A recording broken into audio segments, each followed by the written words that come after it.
Okay, so everybody, hi. I guess I don't really have to introduce myself because fuck it. So anyway, I was going through a couple questions through the Discord, and one question popped up with me. I deleted it because I already answered it, but the hell was it? It doesn't really matter. But the the talk about Nick's server, I guess, being absolute shit. I think it ran at like 12 FPS or 16 or something like that. So I wanted to show you guys kind of like a scale of what's going on with all this. So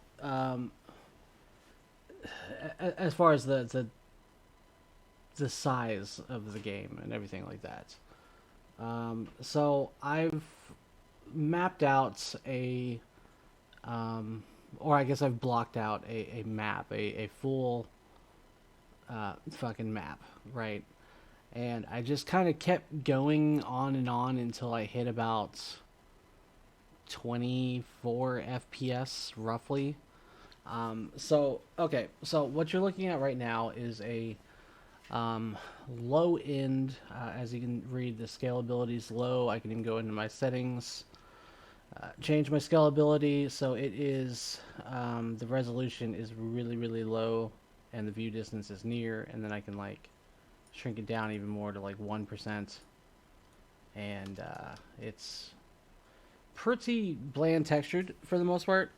So because this game is low poly, this is actually a high scale poly item. So if I start this game here, clickety clack, it's gonna take forever to load because this map is actually huge. Yeah, okay. So what you're looking at here is a low poly version of just a map, and then we've got different.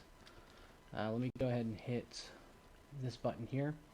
So what you're seeing right now is the wireframe mode, and these triangles here, they are pixels that you're able to see while you're in the world. So when I look at a building here, right, these are four um, four faced buildings or six faced buildings. So they've got six faces divided by two, so they're 12 faces altogether. Which is what you see. So like every face has two faces because it's in a triangle. Um, that's what you're able to see here, right? So a low poly game usually has this kind of setup for most of the buildings, opposed to this one that's more. I would say high poly. Honestly, this is about a high poly building.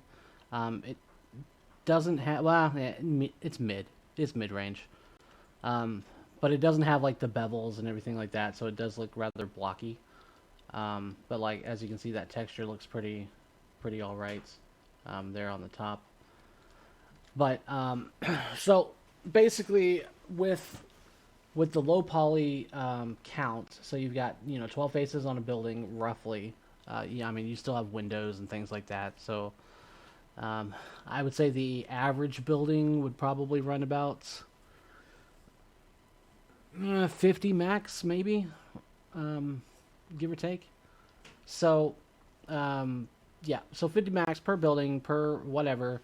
That's 50. That's 100, and it keeps going on and on and on and on and on. So when we have these assets that we do, um, like for instance a bottle's probably about and maybe 50 itself with how round it is, and then like the top bottle, maybe less than that, but 30 to 50 for like a bottle or something like that. And the problem with Nick's game that we had, at least from what I was what I was seeing, is that he hasn't limited his poly count. So when he built the map, he built it completely without altering like the shadow textures, which right now So Unreal Engine runs on Lumen originally. I turned it off for this, so it's not running on the maximum lighting setting. But if you, yeah, so if you see my character, like my character doesn't have a shadow. Um, so if I go ahead and amp it up to probably what the game setting is going to be, get that scalability going. We'll probably put it in medium here. So now you have shadows on things, etc., and so on. So when I play it, don't worry about this model. This is actually just the standard UE5 model. So it comes when you open things. But like, so now, now all the clouds are kind of blurred out. They have a little shading to them. Each building has a shadow, and your character has a shadow. So you're able to like look inside, and you're like, oh yeah, like now I got little lights and blah blah blah. But yeah, so this is probably the quote unquote high end of the graphic capability that this game's going to have because it's low poly. So it shouldn't really take like super good hardware to run this. As far as all the parameters and everything like that. So we'll go ahead and exit out of here real quick. So I made the equivalent of Nick's game here. So let's go ahead and I'm gonna go back to low on this, and then probably do shadows at a medium. Yeah. So this will probably be the base setting for the game. Obviously, if you have a higher end computer, you can get like a better visual, I guess, but it's not really necessary because it's low poly. And like I said, this is a mid poly model, so this looks pretty legit for a mid poly, opposed to the epic setting or whatever. Like you see a little more texture on the textures, but for the game wise, this is pretty all right. But what I was saying with this hoopla here, Unreal Engine has this thing called Nanite. If you guys want to look more into that, then Unreal's got like a bunch of documentation on it, and I believe they have a bunch of videos on it. But the idea of Nanite is that you can go ahead and look in a certain direction wherever you want to look, and everything changes based on the distance you are from that object. So, for instance, if I walk close to this object, right, it's got like a lot of, like, as I get closer and closer and closer, you see all these little triangles here. Those are visually better because you're closer to it, so you can still see the detail and everything. And so when you walk away from it, you'll notice that the triangles get bigger.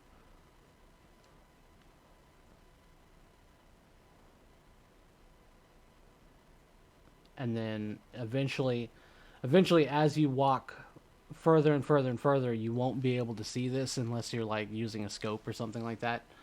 And the reason for it is that it keeps gameplay ability, or it keeps the FPS better, so that way I'm like able to run back and forth. Now this whole building isn't fully nanited. It's literally just these little stones here, the little bricks. But like up here or whatever, if you also had that nanited. So Nick's game obviously doesn't have the nanite implemented into it, and I want to show you the difference on why this is important, and also besides the nanite, also taking the shaders. So, like I said, I rebuilt Nick's thought process on, his FPS and all that bullshit. So let me, like I said, this thing's huge. So give it a second. So this we're going to show the FPS. Boop. Okay, so FPS wise, we are going at, I don't know if you can see that number, but it's about 22 to 23, roughly. And as I zoom in a little closer, you'll see it like go down ever so often. But it's probably about, yeah, it's about the 22, 23 era. And that's with one, looking at one medium poly thing. And so my gameplay is reduced to about 16 until I get, away from this building and the nanite kicks in for some of it, where, now I'm lagging. So I've got about 16 FPS. So Nick's game on the equivalent is roughly about 16 FPS during gameplay. And he has higher quality assets, quote unquote, because he hasn't changed the shaders or anything like that. So he's running with high pixelated assets that aren't made to be high pixelated. So if you viewed Greedaman and you checked out how big the map is, it's like really fucking rinky-dink small. So this is, okay, so keep in mind, this is a good 20, 23, 24, plus the 16 during gameplay, right? And this is the exact same FPS that his game runs at. So let's go in, and this has nothing to do with, like once we start adding textures, it'll lower up a little bit, but not much, to be honest. And then the other thing with this is that it, what's the word? It doesn't have, I don't know if you've played like GTA, but they have like portals that you can go in, and it basically, I can't think of level instances. They have level instances that when you walk into a building, it loads differently, so that way you get the smooth gameplay no matter where you go in the world, kind of thing. That's why when you play GTA, when you play GTA online, like ever so often your car might skip out or whatever. Like if you're going really fast down the road, it might not catch up. I mean, that does happen, especially on like a lower end computer. But for the most part, you can just drive the map and you don't really have load issues. So let me take Nick's FPS and show you a map that we're able to create using blockouts.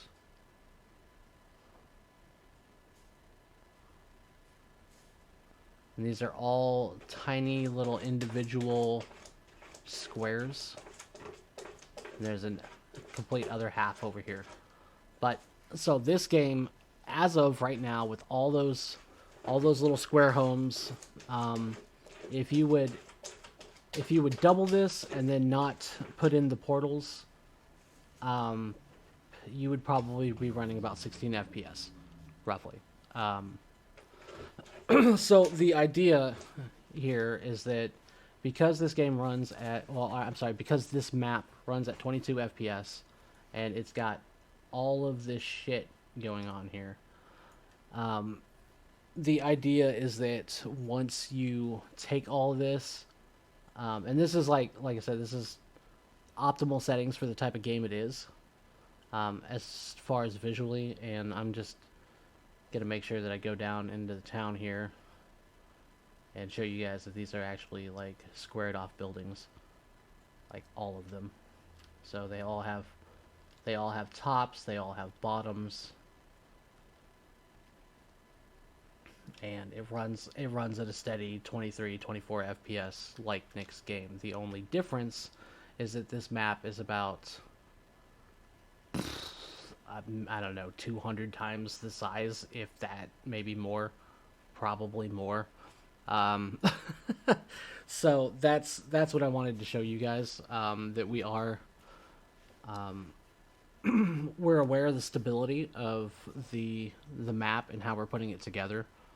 So when we do flesh this game out, Like, obviously, when the game first starts, we won't have a map this big because that is a magic ass ton of work. Like I said, I've only done the block out, and it was a magic ass ton of work in the first place. So let alone other things, but you'll probably have a good, I don't know, for the, I don't want to say the size that we're actually doing because it might change, and I also don't want to give people's hopes up or um, show something underwhelming that like maybe the map that we make is twice as big. But so this square grid here is probably the size that we'll start out with the demo, and then as you know the alpha comes in afterwards and the beta, we'll be adding more cities, more expansions, all of that stuff. Let me zoom in here because like it looks small from above, but when you go in at a blinding speed here, so let's speed through this. So this is going pretty fast, I would say, for the most part. So if we speed through here, we're going from the front all the way to the back. All the way to the back. All the way to the back. Okay, so bam. Now, I guess we can count that. What? 1, 2, 3, 4, 5, 6, 7, 8, 9, 10, 11, 12, 13, 14, 15, 16, 17, roughly 18 almost. So, 18 seconds on the highest speed for the camera in Unreal Engine. So that's actually a lot of land to mess around with. And that's not even, like I said, Nick's map is probably about the size of like maybe this shopping center here, and that's about it. So and his game is completely unstable, and like I said, I kept adding fucking buildings until I hit about 22 23 FPS, just like his game. And this is just with the nanite turned on, and this is just with the lighting. And then the settings, like I said, it's a low poly game, so it's going to play like a low poly game, which would be nice and smooth. So the only thing that I did not do is put everything in zones. So once you get everything in a zone, so like if I deleted all of this and just kept this gray square, you would probably run this game about 120 FPS. Probably more if your computer allowed it, but 120, like, no doubt. And that's with everything colored, that's with like roads and houses that you can walk into with little chandeliers and all that shit. So there's that. But like I said, as you develop these quote unquote portals or instances, where the level instances, so like you'll have like one level instance which is this square, and then you'll probably put another, which is that square. So when you transition between the two, you no longer see this town unless you like look at it, like look in that direction. So if you're in a helicopter, for instance, you'll kind of see everything while you're flying around. Oh man, that is really low. Hold on, boost that speed back up.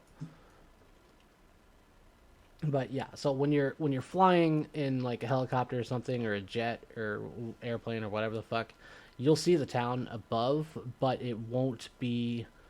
It'll be just like you would see it in an actual plane. Is that you'll just see like a couple colors. You'll see like, the field color, things like that, because it gets out of your vision gets blurred the further you're away from something. So, when you oh man, yeah, I really got it. This map is huge. Yeah, so when you're flying above things or whatever, you'll be able to see the entire map. And like I said, it's all stable. So once we get portals looking in here, and then once we get the nanite fully implemented, because it's on most of it, just not all of it. So as we're building it, we'll be putting in nanite, we'll be changing the shaders, things like that, to make the game run a lot smoother for your platform. And like I said, a smaller end computer could run this game without an issue, probably at a good, honestly, I would say 120, but 60 at the worst. Um, so you guys don't have to worry about that as far as that question's concerned. Is that like the game should run perfectly fine, low end computer. You don't really need a high end thing to do this. But I did want to compare this to Greed a Man as far as like the size of the level and things like that of what we're working for. So the idea is to I'm not sure if this is going to be the size. We might do it bigger. We might do it a little smaller. But this is a pretty good estimate as a I guess final game release, like when we actually release the game. Maybe a little smaller, but this is probably about an island. So like you can imagine this blank spot having like trees flooded in it. Maybe I think I modeled this for an island. I did, yeah. So yeah, so you have like the island or whatever, and then like you have the little coast thing with the bridge in the middle. And like I said, if I ran in from like I said, it took me fastest speed 18 seconds to get from here to here. So if you could imagine going all the way back here to all the way back here in one trip, it would probably take you a good, I don't know, 10, nah, 7. I'd say a good 7 minutes on the highest setting on speed. But this is 32 times faster than the character, so it'll probably take you a good almost an hour to walk the map from one point to the other, roughly. So just keeping that in mind. But yeah, I just kind of wanted to like run you guys into updates of what kind of things that we're dealing with. So we're working a lot on well, at least I'm working a lot on stability of the game to make sure that it's not flickering shaders all over the place, and that you have a map that you can actually go and navigate. Like I said, this this map is almost as realistic as I could possibly get it, but I mean as far as locations and stuff. But like if you could imagine, driving down the road, seeing all these houses in a neighborhood, you know, all that stuff.